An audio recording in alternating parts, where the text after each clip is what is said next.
Shalom Aleichem, on va essayer de parler un petit peu de préparation pour Rosh Hashanah. D'accord. Je remercie Kalev pour les photocopies qu'il a fait. Une fois pour toute l'année. Bezrat Hashem. Jusqu'à la fin de l'année. Ça fait une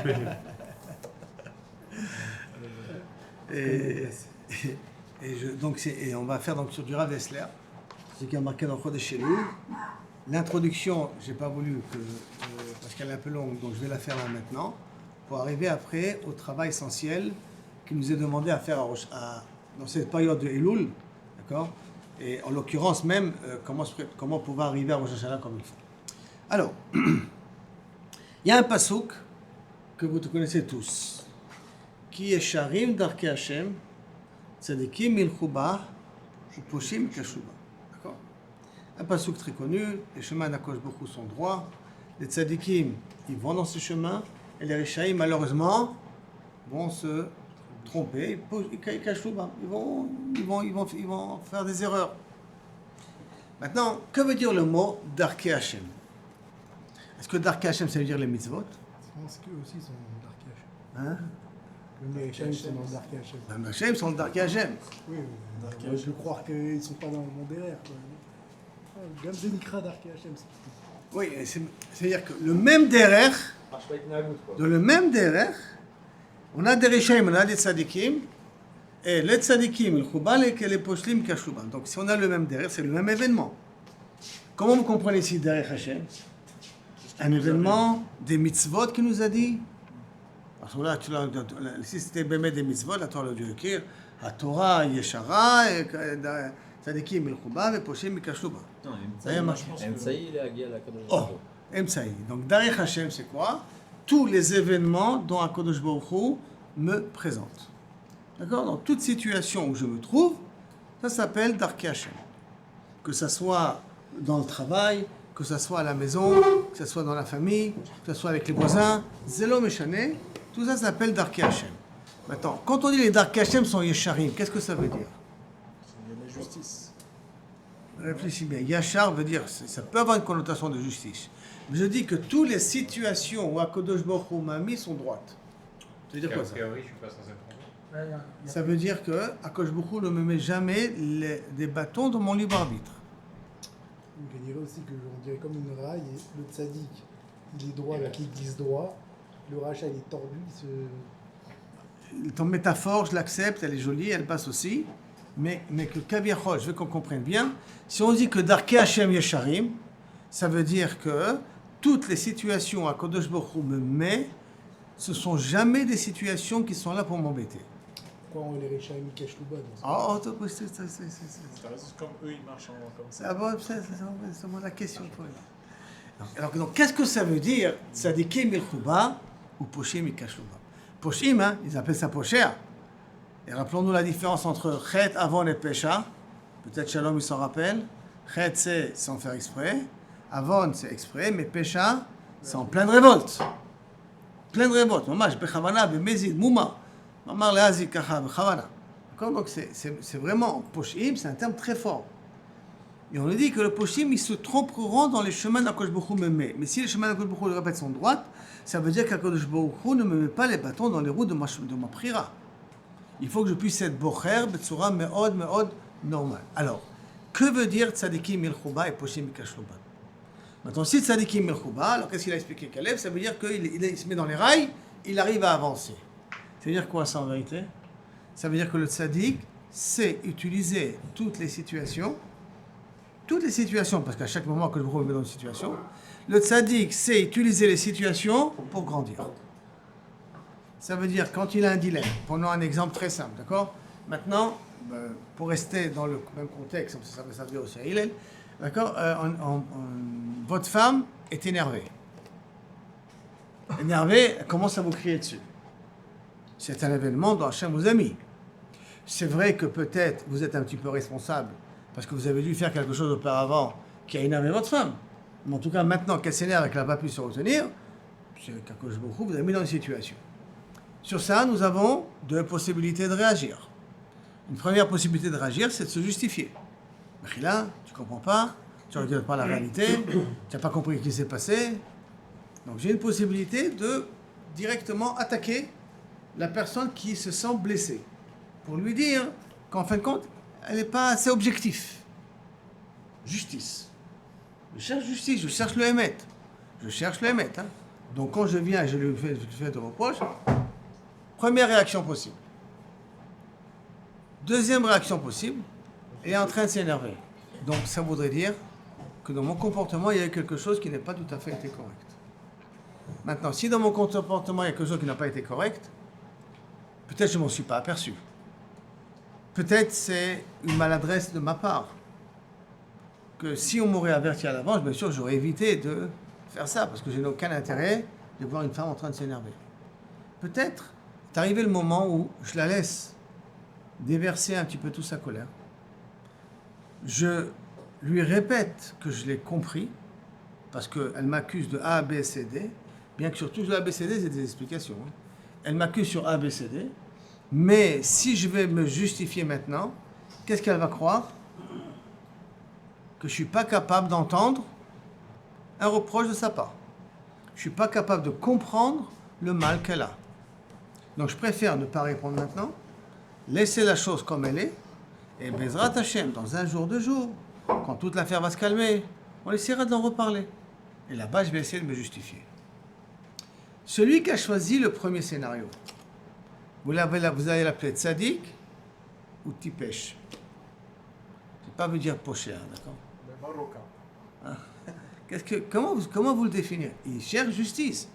On est en train de m'accuser. Et c'est faux, elle n'a pas compris qu'est-ce que j'ai dit. Tout simplement, elle ne s'est pas aperçue qu'elle a mal compris.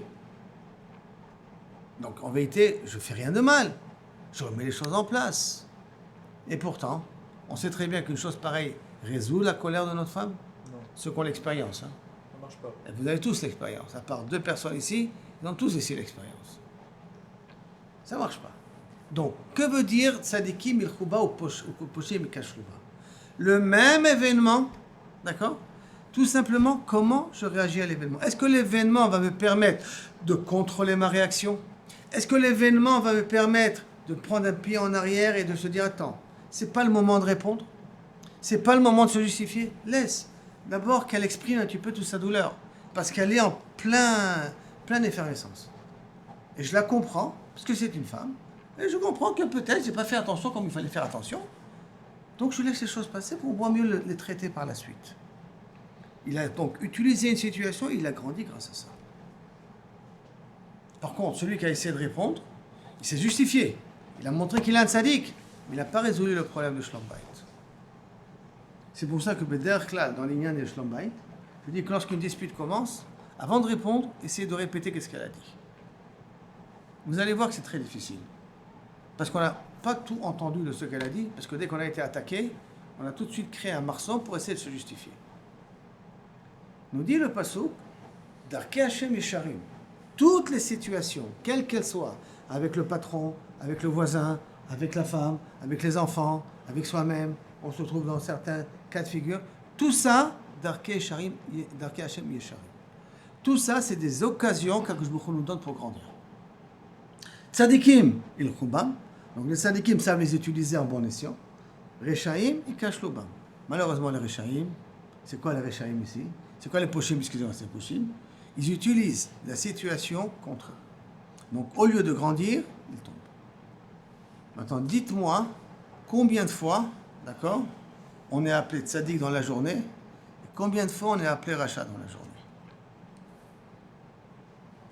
Pas de besoin de réponse. D'accord ? Mais que chacun fait un check personnel. Combien de fois on ne sait pas réagir ? Combien de fois on ne sait pas profiter d'une situation ? Quelqu'un il me fait une queue de poisson, je m'énerve. Pourquoi ? Ça va servir à quelque chose ? Peut-être que il a voulu que tu travailles sur la patience. Tu te fais entrer dans un embouteillage. Peut-être que il veut que tu travailles sur la patience. Est-ce que moi, on comprend pas. Mais est-ce qu'on sait utiliser les situations en bon escient ? Malheureusement, 90% du cas, non. En tout cas, c'est ce qui me semble. Et là vient le travail. Là vient le travail. Pardon. Le tzaddik aracha, c'est Nahon. Bon, on appelle le Nahon. Benoni, appelle Non, le non, il n'y a Tipesh, pas de appelle le Benoni Charme, là-dessus. appelle le- Il n'y a pas, il te dit ici, Nifshal, appelle dans l'introduction, il dit il n'y a pas de Benoni. L'autre, Le il Benoni, y a c'est que comme des une, Benoni. il y a pas le Benoni, c'est comme une boîte de vitesse française. Qu'est-ce que c'est une boîte de vitesse française? Tu jamais ça comme une métaphore, comme un exemple. Il y a la marche avant, il y a la marche arrière, et au milieu il y a le point mort. Pas neutral, le point mort. Il dit Khatsi Zakai, Khatsi Il y a un point mort, il y a marqué neutral, c'est les Anglais, c'est neutral. L'anglais, c'est ni Zakai ni Chayav. Dans la langue française, il n'y a pas ni Zakai ni Chayav. C'est où tu avances ou tu recules. Et dans la vie, il ramène, si une personne, et là il dit quelque chose de Me'od Me'od Chamour, si une personne ne sent pas qu'il avance, c'est qu'il recule. Chad v'chalal. Ou tu sens qu'il y a eu une évolution depuis l'année dernière, ou tu dis, ben non, en fait, quand je suis la même personne que l'année dernière, je ne sens pas que tu as changé, j'ai essayé de faire des petits trucs, en fait, quand je suis retombé, mais je suis la même personne, même au point de départ que l'année dernière. Celui qui croit qu'il est au même point de départ que l'année dernière, qu'est-ce qu'il est tombé? Parce qu'il y a où on avance, ou on recule. Il n'y a pas de stand-by. Ça n'existe pas. Par conséquent, qu'est-ce que ça veut dire quoi avancer par rapport à l'année dernière? Ça veut dire quoi reculer par rapport à l'année dernière? Combien j'ai su utiliser les situations que Dieu m'a mis pour grandir. Et c'est un cheshbon nefesh que chacun de nous est censé faire. Combien j'ai pu utiliser les situations pour grandir. Et vous allez voir que Bederech Klal, notre bilan est plutôt négatif. Et d'autant plus qu'il est négatif, d'accord? C'est que Baruch Hu nous a mis dans des situations des fois un peu bizarres. Il nous a mis par exemple la Torah. C'est censé être un instrument positif, d'accord? Avec la Torah, on est censé grandir. D'accord? Shalom. La Torah nous fait grandir. D'un autre côté, qu'est-ce qu'il y a marqué? Zacha, naasit lo, samchaim. Lo zacha, naasit lo, samavet. La Torah, elle peut être d'un côté, samchaim. Ça veut dire qu'elle peut me donner la possibilité de grandir. D'un autre côté, la Torah, elle peut me détruire, samavet. Elle peut m'amener à la mort. Le même instrument, Kodesh Kodashim, qui s'appelle Torah, et qui a une capacité de pouvoir tuer le Yetzer Hara, peut être pour moi un Sam Chaim, peut être pour moi un Sam Mavet. Et Chagav, de façon un peu générale, quand est-ce que c'est Sam Chaim, quand est-ce que c'est Sam Mavet? Quand est-ce que la Torah elle peut venir Sam Chaim, quand est-ce qu'elle est Sam Mavet? C'est-à-dire, vas-y, continue. Tu as dit les Midot, mais comment? Ben, toujours, c'est typiquement, si tu étudies la Torah, c'est pour être mes akers, mes midot. Tu as vu ce matin avec Shai que derrière de Chilul Hashem, Gadol Meod, qui étudie la Torah, qui Itnaeg Lo Yafé Ma Briot. Ça veut dire qu'on le prend pour un barbu, mais en fin de compte, son comportement est C'est un des plus longs un peu mort que la chaîne. Les chômeurs. Oui. Ma volonté, non. Bon, ne parlons pas trop maintenant, on a besoin de srouillot. D'accord? Aval, c'est d'accord. On a besoin. Aval, première définition donc, quelqu'un qui a une image de religieux et qui ne se comporte pas comme un religieux. Quelqu'un qui a une image de tzaddik, mais malheureusement son comportement, il est un petit peu bizarre. Ça veut dire qu'il y a un grand Chilul Hashem, ça veut dire que la Torah se transforme chez lui comme Sam Mavet. Mais, est-ce que vous ne connaissez pas notre Pirkei Avot qui dit que... Oh! Quelqu'un qui prend la Torah pour chercher... Kardomba, très bien. Quelqu'un qui utilise la Torah pour ses intérêts. La Torah, elle est là pour lui donner un statut. Il est religieux parce qu'il cherche des avantages. Il a cherché un poste de rabbin parce que ça lui donne le pouvoir de contrôler les autres personnes. Il aime bien contrôler, donc j'ai un moyen, parce qu'on sait que la religion, c'est l'opium du peuple. Donc si j'ai la religion dans les mains, je peux manipuler le peuple comme je veux. Cette personne-là qui utilise cette Torah, c'est super, elle a beaucoup de connaissances. Mais elle l'amène à quoi? Dieu nous en préserve. Elle nous amène au but inverse que ce que la Torah, elle veut. La Torah, elle veut que tu travailles sur tes midot, comme il a dit, elle veut que tu travailles sur ta anava, elle veut que tu travailles sur ton regesh. Et malheureusement, la Torah, ça a été un cli. Malheureusement, ça a été un cli pour que, d'Afka, tu fasses des bêtises. Donc ça peut être Sam Mavet. Par contre, la Torah d'un autre côté, la Rati Yetzerara, Barati Torah, Tevelin. Le seul moyen de pouvoir contrecarrer le Yetzara, c'est grâce à la Torah. Sans Torah, je n'arrive pas à contrecarrer le Yetzara. Ce n'est pas les Kochod.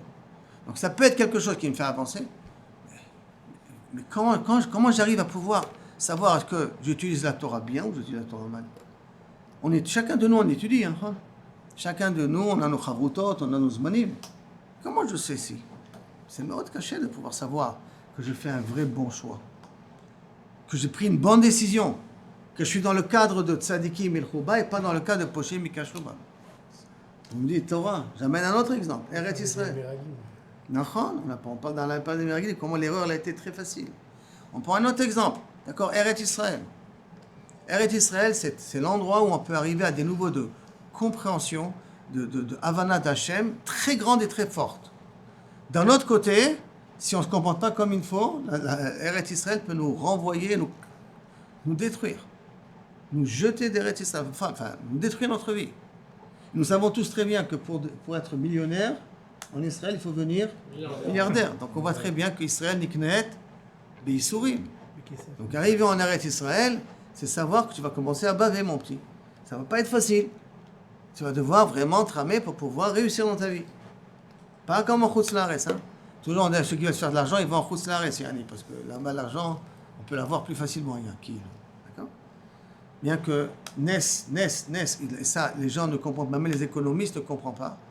2 ans de guerre, et le PIB en Israël augmente. 2 ans de guerre. Normal, on a eu le MAM qui a augmenté, les missiles qui ont augmenté. Non, le PIB, c'est que le pouvoir d'achat. Le pouvoir d'achat a augmenté. Ça veut dire par rapport à l'État, c'est chacun. C'est pas, le RB, alors c'est pas peut-être pas le RB. C'est tous les indices israéliens qui ont monté. La croissance. Tous les indices israéliens à Tel Aviv. C'est incompréhensible. Les calculistes ne comprennent pas comment, ils n'attendaient pas à ça. Mais il y a des nissim qu'on n'est pas conscient. On ne regarde pas. Mamash, Nissé Géoula, aujourd'hui le Rav Raymond nous a fait, pendant plus de 20 minutes, il nous a essayé d'écrire une partie du Tanakh sur le 7 octobre. Qu'est-ce que c'est le premier chapitre? Qu'est-ce que c'est le deuxième chapitre? Il faudrait un jour que je vous le fasse. 3e chapitre, 4e chapitre. Comment, si j'écris les événements, comment je peux écrire les événements comme dans le Tanakh et montrer comment Kadosh Baruch Hu, doucement, il fait les choses. Alors, c'est pas le sujet là maintenant. D'accord? Donc, même Eretz Israël, c'est quelque chose de. C'est un couteau à double tranchant. Comment je peux savoir que j'utilise comme il faut Eretz Israël? Peut-être qu'il vaut mieux que vous habitez en Chutz La'aretz, les enfants. Pas ici. Peut-être qu'il vaut mieux habiter en Chutz La'aretz. Non. Maintenant qu'on est là, c'est compliqué. Alors maintenant, c'est difficile de repartir. Donc, on est dans des situations compliquées. Comment je peux savoir, ou comment je peux faire pour que mes décisions ne soient pas décisions catastrophiques? Parce que, mes chers amis, on sait tous que, en Elul, Amelech Basadeh. Et si on sait tous qu'Amelech Basadeh, qu'est-ce qu'on fait pour ça? On fait les slichot? C'est ça qu'on fait? Comment, Be'emet, on exprime Amelech Basadeh? Ça veut dire qu'Amelech Basadeh, Darkei Hashem Esharim, Akadosh Baruch Hu, me met dans des situations au mois de Elul très particulières. Ça peut être une routine aussi. Mais c'est des situations Akadosh Baruch Hu me met. Ma'ani aussi. Je sais prendre de bonnes décisions ou je ne sais pas prendre de bonnes décisions? Comment je peux être sûr que je ne me trompe pas? Que je suis en train de passer Elul. Dernière semaine, réflexion mardi prochain. On est déjà la nuit du 2e jour. L'année prochaine, on sera déjà la nuit du 2e jour. Parce que c'est lundi soir, mardi soir. Donc on est déjà dans la nuit du 2e jour. C'est-à-dire que Mamash, on a même moins qu'une semaine jusqu'à que commence le Yom Hadin Agadol Vanora. Donc ce Yom Hadin Agadol Vanora, comment je peux garantir que je peux venir en disant, je rentre dans la catégorie du sadique, donc je prie de bonnes décisions, pas des décisions pour l'année prochaine. Parce que prendre des décisions pour l'année prochaine, c'est pas profiter des situations dans que je me mets maintenant. Je ne parle pas, bien entendu, de la définition du Rambam, quelque chose de tzaddik, quelque chose de ça, dans la définition d'ici du Rav Dessler. Que tzaddik, c'est celui qui sait profiter des situations. Racha, c'est celui qui ne sait pas profiter des situations. Donc, comment je peux faire pour que, Béhémet, en Elul, il y ait un sens positif où je peux dire, j'ai su potentialiser Elul. Alors, de nouveau, les slichot, c'est très bien. Les slichot, c'est super. Et je ne viens pas maintenant dire que tout le monde va faire slichot, ne doit pas faire slichot. Mais réfléchissez une seconde, qu'est-ce qui se passe? Si quelqu'un il fait les slichot, et tout le reste de la journée, il est nerveux. Il est nerveux. Il est fatigué. On ne peut pas lui parler. Il n'a pas la tête pour étudier. Les slichot ont été utiles ou n'ont pas été utiles? Qu'est-ce qui se passe, chers amis, si dans les slichot on regarde la montre, quand est-ce que ça se finit? On les fait les slichot. Attends, parce qu'on ne peut pas les rater les slichot. Mais quand on arrive aux slichot, on cherche les slichot qui sont le plus courts. Je peux comprendre, on travaille. Anibaya. Mais il y a court, mais concis, et il y a court TGV. C'est concis. Il y a court TGV. Lequel on va choisir, lequel on prend. Comment ça se passe? Si déjà je fais les slichot, j'utilise les slichot à bon escient, ou rien que je fais un petit vie. Voilà, j'ai fait mes slichot aujourd'hui, je me suis acquitté des slichot, je ne peux pas attaquer le reste de la journée. Comment au travail, je réagis aux situations du patron, des employés? Comment à la maison? Est-ce qu'à la maison, c'est une occasion aujourd'hui, je suis plus attentionné pour ma femme? Attentionné, je ne vous ai pas demandé d'acheter des cadeaux, vous en aurez bien en acheter dans moins d'un mois pour Soukot. Donc de toute manière, vous allez dépenser de l'argent. À part les dépenses de la fête, vous allez dépenser. D'accord? Mais est-ce que j'ai profité de Elul pour utiliser les situations avec ma femme pour permettre un rapprochement beaucoup plus intense? Ou là, de nouveau, le fleuve continue à couler sous le pont. Hein. Rien qui change. Vous comprenez que Elul, si c'est une situation qui s'appelle Darkei Hashem et Shkarim, si on ne le potentialise pas, Dieu nous en préserve, on passe à côté. On arrive à Rosh Hashanah, en vérité, on n'a rien fait. Et même si vous avez pris sur vous, alors je vais travailler sur les brachot, c'est super. Mais tu as potentialisé Elul ou pas? Tu n'as pas potentialisé. Tu as pris une décision la veille de Rosh Hashanah, et on le fait tous, hein, c'est une erreur fatale, mais on le fait tous. Et rêve Rosh Hashanah, bon, sur quoi je vais prendre aujourd'hui, cette année? Ok, je vais peut-être essayer de travailler sur la première bracha de Birkat Amazon, je vais peut-être travailler sur ça, peut-être je vais travailler. Et là, il y en a qui prennent trop et ils se font avoir, et on sait très bien que la formule, c'est toujours de prendre quelque chose de petit, mais ça veut dire que tout est loul. Rien que pour Erev Rosh Hashanah, on décide qu'est-ce qu'on va prendre. À quoi servit tout Elul? À quoi servit un Melech Basadeh? À quoi servit tout ce rapprochement-là? Donc, ça veut dire qu'on est dans une situation problématique. Dans ces situations problématiques, il faut trouver une solution. Comment je peux faire? Et là, je vais vous poser à vous la question. Qu'est-ce que vous pensez qu'on peut faire avant que Hachem me mette dans des situations que je fasse moi pour que, quand je viendrai à prendre une décision, je la prendrai comme il faut? Quel exercice je peux faire maintenant pour que lorsqu'arrivera le moment où que je me retrouve dans une situation, je sais bien choisir? Ça, c'est la question. Vous avez une idée? Il faut aussi être d'Ishmaï, Directement, tu t'es sauvé. Il faut que la mezouza soit cachère. Tout à c'est vrai. Oui, mais c'est pas dingue, il faut essayer pas se laisser prendre par son propre Yetzirara dans la situation. Avant que la situation elle vient, je vais faire des exercices. Tu n'es pas au combat. Maintenant, tu es en train de faire les clashs, tu es en train de faire la tironoute. On est au mois de Elul pour faire une tironoute là maintenant. Comme ça, on va arriver à prendre de bonnes décisions. Quelle tironoute on peut faire? Quelle classe on peut faire en Elul pour essayer de garantir que Be'ezrat Hashem, toutes les situations à cause de je minimise la casse au maximum. Vous n'avez pas dit. Explique-moi, c'est quoi la moudaout? C'est quoi la moudaout quand tu es devant une situation, quelqu'un te fait un queue de poisson? Faire ça à froid. La moudaout. Alors tu fais des exercices, tu te mets devant. Comment j'aurais réagi? Comment j'aimerais réagir? Ok, donc tu fais des simulations.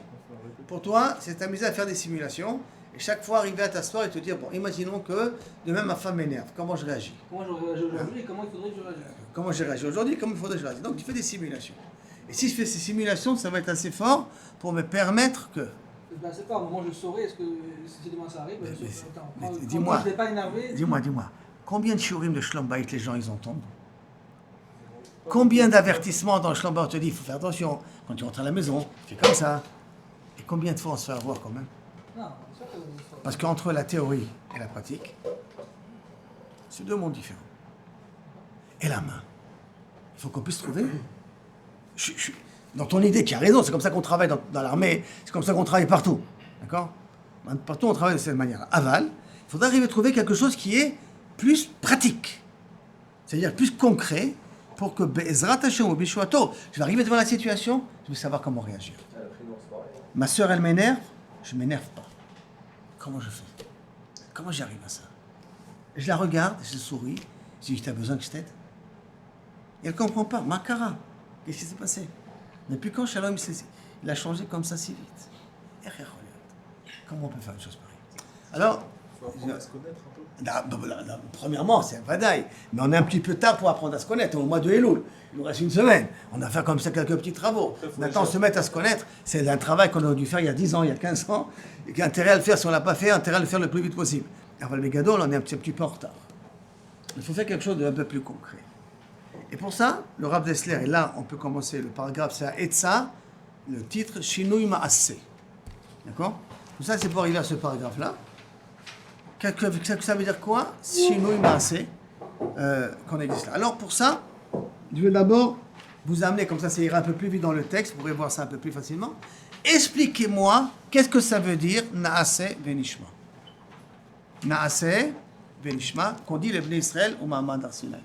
Vous pouvez commencer à regarder un petit peu si vous voulez à l'intérieur. On pose pas de questions et on fait. Ça veut dire quoi on pose pas de questions? Ça veut dire que on fait comme des robots. Na'aseh comme des robots. Non, on ne cherche pas à remettre en cause le pourquoi et le machin et pourquoi et quand et qui. Le méchant et Bezet Naïm, c'est l'idée première qui sort de la phrase. Donc ça veut dire que pour faire Na'aseh, il faut que Borough me dise auparavant quoi faire. Donc il y a d'abord un premier nishma. Il y a l'injonction qui est Nishma, là. Là, l'action. D'accord.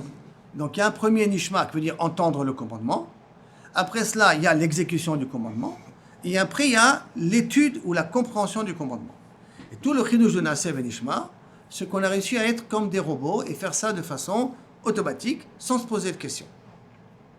Bien que, maintenant, je vais vous poser une question un peu, on va dire, un peu, pas personnelle, mais que je suppose que...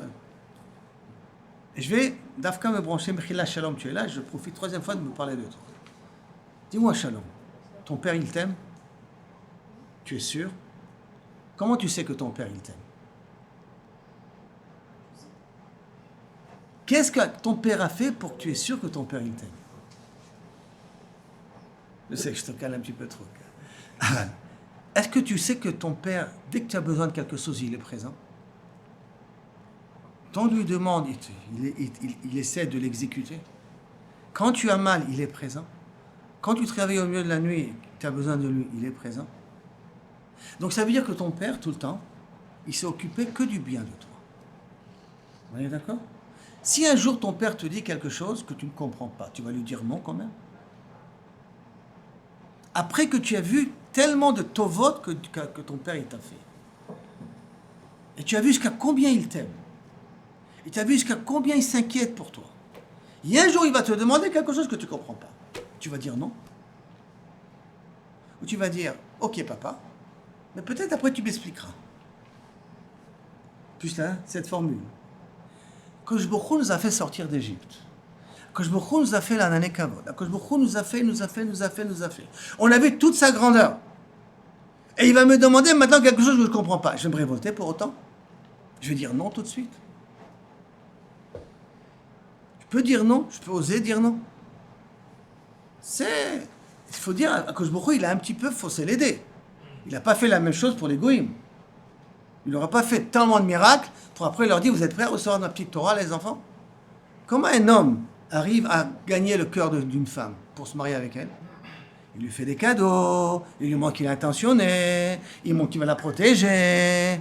Et il a fait, vous savez que c'est du pipeau, pas du pipeau, mais en tout cas, il le fait, d'accord? Il le fait, jusqu'à qu'elle est convaincue. Et après, quand tu lui demandes, tu es prêt à recevoir la Torah? Et vient et lui demande, tu es prêt à me marier? Elle va dire non maintenant. Bon, elle va s'apercevoir après que c'est pas facile. Elle va dire non. Elle va pas dire non. D'accord? Pourquoi? Parce qu'il a prouvé avant que le Baruch il n'a pas fait la même chose. Alors, où il est le chidouche de Na'aseh ici? Qu'est-ce qu'il y a de spécial dans le Na'aseh que les Bnei Israël ont dit que Migila Razel et Banaï? Alors, pour vous aider un petit peu, c'est une histoire que j'ai déjà racontée ici, plus d'une fois, mais je crois que ça correspond presque un petit peu à ce qu'on est en train de dire là maintenant. Une histoire avec le Rav Grossman. qu'il y a une personne qui est venue le voir, il lui a dit, écoute, Rav Grossman, j'ai un gros problème, je ne veux pas mettre les tefilines. Il lui a demandé, mais pourquoi tu ne veux pas mettre les tefilines? Parce que je ne comprends pas la mitzvah des tefilines. Et tant que je ne la comprends pas, je ne peux pas la mettre. Est-ce que vous pouvez m'expliquer l'idée des tefilines? Rav Grossman il dit, je comprends ton dilemme. J'ai un petit problème, c'est que je suis un petit peu belachatz aujourd'hui. Viens, on fait un esquem. On se prend rendez-vous dans 2 semaines. Voilà, je prends mon calepin, 2 semaines, je fixe rendez-vous à telle heure avec toi. Et dans 2 semaines, tu viens et je t'expliquerai l'importance des tefilines. Si j'arrive à te convaincre, tant mieux. Si j'arrive pas à te convaincre, je t'écris un papier comme quoi je te rends patour des tefilines. Et avec ça, tu auras 120 ans devant Kosh Baruch Hu en disant, le Rav Grossman m'a rendu patour de mettre les tefilines. Tu acceptes ce deal? J'accepte. Très bien. On fixe rendez-vous, il me dit, attends, il y a une condition. Une seule. C'est que tu mets les tefilines dès maintenant. C'est tout. Tu les mets dès maintenant. Tu acceptes? Ma baya, il va me donner le tort après. Et 2 semaines passent. La personne n'appelle pas. Rav Grossman l'appelle. Il donne un rendez-vous. Je t'attends. Pourquoi tu viens pas? À quel sujet, Bechila? Ben, on doit parler des tefilines pour te convaincre des tefilines.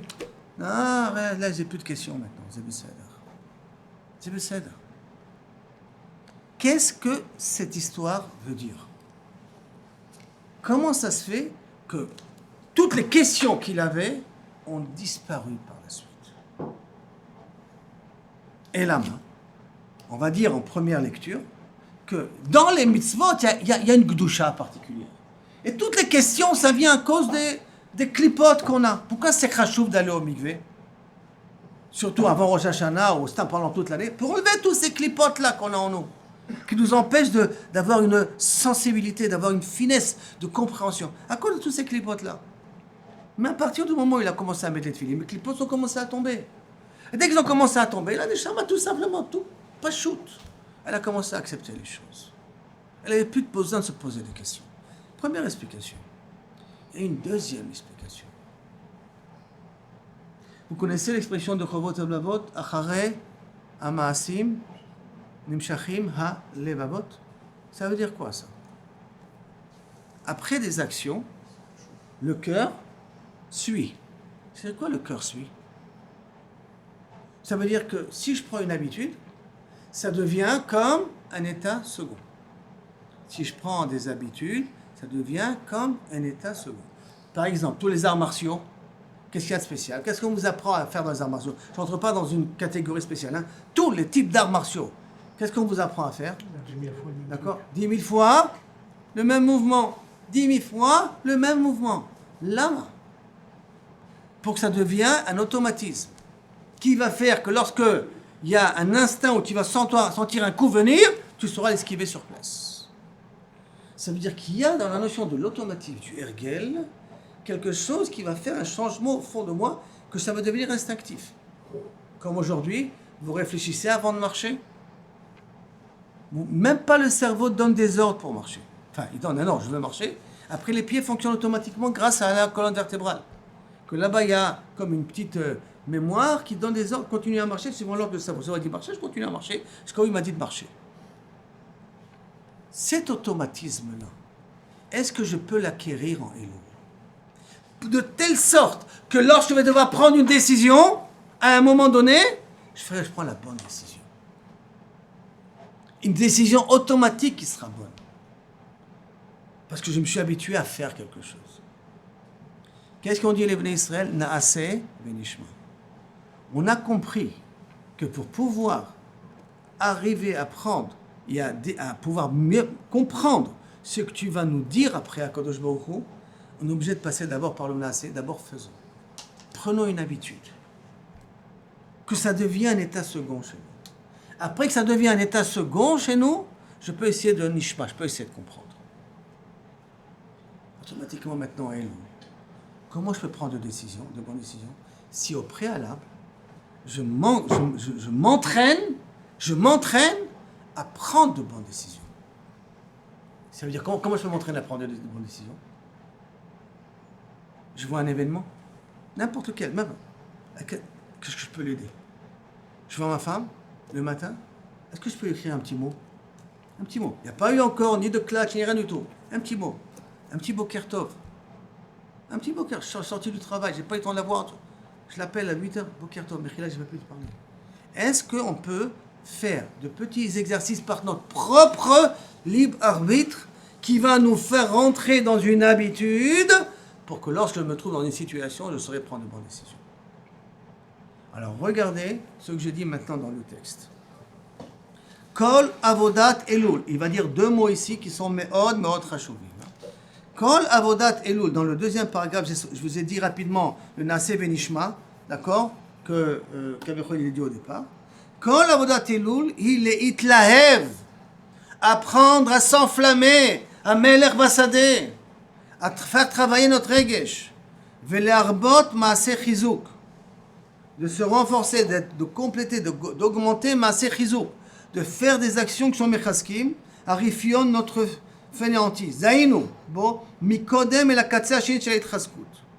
Donc, comment ça? Ine beita beshulchan arur shebasarat yemet tshuva, yesh larbot bezrizut, bezirut, bedikduke mitzvot. Dans la Aseret Yemet Tshuva, c'est bien de faire attention un peu plus sur les mitzvot. Style, et Mechila, c'est pas que je donne des notes, je dis que mieux ou pas mieux, mais je mange Rabbanut, en Elul, je mange Badatz. Je mange Chalavako, en Elul, je mange pas Chalavako. C'est écrit ça dans la Aseret Yemet Tshuva. Mais en vérité, on les commence. Le pain à koum, je mange le pain à koum. Des choses que, on va dire, Kalpi alakha c'est beseder, en Elul, je fais un petit peu plus. Mais attention, c'est un petit peu plus, je le fais comme un fardeau, ou je le fais mitor itlahavut. Ou je le fais avec, je me prends exprès entre les mains parce que je suis en train de faire un exercice. Et je sais très bien que cet exercice, je ne vais pas le respecter après Kippour. Je le sais très bien. Tous ces khumrot-là, je ne les aurai pas après Kippour. Ani odeh et zeh. Aval. Je les commence maintenant parce que je vais m'entraîner. Donc, de ma propre initiative, je prends sur moi des changements, des petits changements d'habitude que j'ai. Par exemple, je peux vous donner un autre exemple très simple au point de l'alakha. Netilat yadayim le matin, vous le faites dans les toilettes ou dans la salle de bain. Peut-être un Elul, c'est bien de la faire près du lit. Ou là, Elul, comment on appelle? Gad, Bader Wasser, comment Bagel Wasser, comment c'est? Degel Wasser. Peut-être on va le mettre près du lit. Après, vous ne l'utiliserez plus. Prendre des initiatives avant qu'Akadosh Baruch Hu me met en état dans ces états-là. Je fais des exercices. Je rajoute sur moi des changements. Et ces petites habitudes-là, mais à une condition, je répète, je fais ça bitlavut. Si je fais ça bitlavut, alors je saute un peu une petite ligne pour qu'on puisse voir. והעניין זה שהורינו חכמים את דרך התשובה, שבהתלהבות גדולה צריך להתחזק. Si je fais sur moi des khumrot et je les prends comme un fardeau, lo shavé, lo kidai. J'aurais mieux fait de ne pas commencer. Parce que tout ce que je prends comme un fardeau, pour moi, automatiquement, ça tiendra jamais la route. Mais ce que je prends et j'essaie de le faire s'habite la route. C'est avec toute l'énergie, tout le cœur que Kavechol, un juif, il peut avoir. Toute l'énergie qu'un bon sfarad il peut avoir quand il fait les choses, avec le sechel et avec le regesh en même temps. Alors à ce moment-là, les travaux de Massim, à ce moment-là, bien qu'on n'est pas encore arrivé à ce niveau-là, on a pris sur nous des choses qu'on n'est pas arrivé. Ça va préparer notre cœur. Donc, אחרי הנעשה של ריבוי המעשים, נוכל להגיע לנשמה. ורק בהתחזקות כזאת, rien que vraiment je me renforce de cette manière-là, que d'abord je fais beaucoup de naasé avant d'arriver au nishma, avant que j'essaie de comprendre vraiment la chose des choses, mais je fais beaucoup de naasé, אפשר לבוא לפני המלך לקדש בשערי תשובה, של עשרת ימי תשובה, הכין לנו בחסדיו לאין קץ. Ce route-là qu'on a de pouvoir remettre les compteurs à zéro. Ça veut dire, mes chers amis, le gros du travail qui nous reste encore à faire, on aurait dû faire ça peut-être au début de Elul, mais le gros du travail qui nous reste maintenant à faire, c'est d'essayer de voir qu'est-ce que je peux prendre sur moi avant que, dans les situations Hachem me met, il m'a déjà mis, d'accord? J'ai un problème au travail, c'est des situations qui sont déjà présentes. Mais ces situations, donc il faut apprendre à les gérer. Mais avant que j'arrive à ça, peut-être je fais des petits exercices avec moi-même, qui va me permettre à décider, moi, de prendre une bonne décision. Et c'est quoi, moi, de prendre une décision? C'est la chercher, la situation.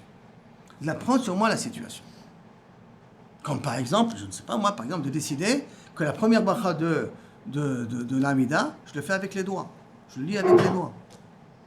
Le reste, après, je voyage. Mais au moins, la première bracha, je le fais avec les doigts. Baruch, Ata, Shem, Elokeinu, Elokei, Avotenu. Peut-être ça, chacun doit faire un check-up personnel sur ceux qui pensent qu'il doit changer. Pourquoi ça permet d'être capable après de prendre des décisions? Quand tu prends et tu t'habitues, tu fais des exercices sur des exercices, tous les mois de Elul, de décider par ta propre initiative, de prendre de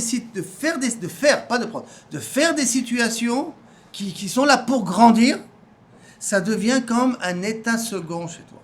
Ça devient comme les arts martiaux. De telle sorte qu'après, quand Hachem va te mettre dans une situation donnée, ta réaction automatique, comme dans les arts martiaux, ça sera de « Ah, attention, ma femme est énervée, c'est pas le moment de réagir. » C'est pas le moment de réagir. Ah, le patron est pas très content, ok, c'est le moment de faire un check-up. C'est peut-être un cheshbon nefesh, comment je travaille. Quand tu... Je comprends le principe, j'ai compris, mais c'est-à-dire que c'est une influence, par exemple, vous avez le cas de Netila. Tu as pris la décision de faire Netila. J'ai pris la décision. C'est pas la Netila qui va avoir une influence sur ta femme. Ça va pas m'apporter. Oui, mais attends une seconde. Moshe, j'ai compris, Moshe. Moi, j'ai compris, Moshe, mais c'est pour ça que je vais expliquer comme ça. C'est pas la Netila, d'accord, en soi, qui va faire que tu dois faire attention à. C'est d'avoir pris sur toi 1, 2, 3, pas un maasé katan, plusieurs maasim, que tu les fais quand Elul. Pas que la Netila. La Netila, je vous amène des exemples. Mais tu en fais plusieurs situations comme ça. Tu décides spécifiquement. C'est un état d'esprit d'être de vouloir bien faire. Mais pas une seule chose. Pas une seule. Plusieurs qui en prend Elul. Des choses que Kaviachol, jusqu'à maintenant tu ne les faisais pas. Oh Elul, je vais te marmir sur tout. Je suis marmir sur l'air chérim, sur marmir sur le vasser, sur marmir. C'est quoi ce marmir? Des choses que je n'ai pas fait, je les fais. Mais le fait que tu as décidé de les faire, pas que Hachem t'a mis dans des situations à les faire. Tu fait que tu as décidé, ton cerveau, t'a d'une certaine manière pris l'habitude de cherche, qu'est-ce qui me fait grandir? Cherche, qu'est-ce qui me fait grandir? Et quand je dis cherche qui me fait grandir par les 5, 10, 20 exemples que tu as fait pendant Elul, et des fois ça peut être un événement Elul, hein? À la caissière ou au caissier, tu as dit Boker Tov, merci beaucoup. Tu es descendu du bus, tu as dit merci beaucoup au Nahag, mais tu as pris sur toi de chercher comment je peux créer une situation qui va me faire grandir, et j'en fais plusieurs comme ça. Ça rentre dans ta Toda'a, que Bezrat Hashem, dans la situation à cause beaucoup te met maintenant, tu vas réfléchir, est-ce que je l'utilise en bien ou je ne l'utilise pas en bien? Est-ce que je fais ça comme un créneau pour grandir ou pas grandir? Maintenant, sur ça, il y a une trescoute sur Elul, par la suite, qui nous a fait une photocopie, je veux qu'on les garde. C'est possible qu'on regardera ça, Bezrat Hashem, à Rosh Hashanah. Tu es là, Rosh Hashanah? Bezrat Hashem. Qu'on verra ça à Rosh Hashanah, donc on garde les faits, on les met ça de côté. C'est possible que peut-être on regardera là-dessus, mais la question, elle est, justement, je suis en train de parler que le Hergel, c'est le cli qui me permet par la suite de prendre de bonnes décisions. Le Hergel, faire plusieurs Hergelim. D'un autre côté, on verra que le Hergel peut être très dangereux. Comment je peux que le Hergel soit béhémet positif? Comment je peux faire que le Hergel ne devienne pas un danger? Hergel, qu'est-ce que vous connaissez le plus? Le Hergel de rentrer à la maison, par exemple. Rentrer à la maison, Boker Tov, Shalom, une bonne journée. Ouais, c'est des questions-réponses standards. Jamais on réfléchit 2 minutes avant de rentrer à la maison. Comment je vais rentrer à la maison aujourd'hui? Comment je vais dire Boker Tov à ma femme? Avec un chocolat? Avec une rose? Avec un grand sourire? Avec un compliment? Ce sont des choses, des chagab qu'on peut prendre à Elul, comme exercice. Hein. Comment je rentre en disant Boker Tov à ma femme? Oh, Shalom Aleichem, Savorem Tovim, tout ce que vous voulez. C'est ça? Donc, d'un côté, le Hergel, il est super, mais d'un autre côté, le Hergel, il est dangereux. Il amène des exemples, pourquoi ça peut être super, pourquoi ça peut être dangereux. Et après, il voulait expliquer comment on peut savoir qu'un gars est bon et qu'un gars n'est pas bon. Il essaie de nous donner après un certain barème. Alors, ce que je veux que déjà on retient à ce niveau-là, le shinui ma'aseh, qu'est-ce qui va nous permettre plus tard à pouvoir prendre les avants pour prendre de bonnes décisions, ne pas se faire avoir, si on commence maintenant à faire du shinui ma'aseh.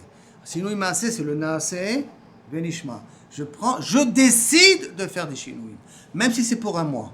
Je décide de faire des shinui. Même si après je sais que je ne vais pas les faire. Je les fais temporairement. Vous nous faites le coup d'être film de 2 semaines. Comment ça? Il y a quelque chose qui va se faire automatiquement chez notre cerveau. Chaque fois, j'ai pris une bonne décision, une bonne décision, une bonne décision. J'ai décidé de prendre une bonne décision parce que c'est moi qui a programmé l'événement. C'est pas que l'événement m'a été programmé. C'est moi qui a programmé l'événement. Alors, Bezrat Hashem, ça veut dire une habitude qui va me permettre par la suite de ne pas faire d'erreur. 100% de ne pas faire d'erreur, ça personne ne l'a dit. Mais que je vais augmenter les événements de ma plaie Tzadikim et Chouba, ça c'est possible. Je peux augmenter ces événements-là. Et c'est ça qu'on veut essayer d'arriver à ça. C'est-à-dire Tzadikim, Yesh Mevin, Bezrat Hashem, on arrive un petit peu à faire ça.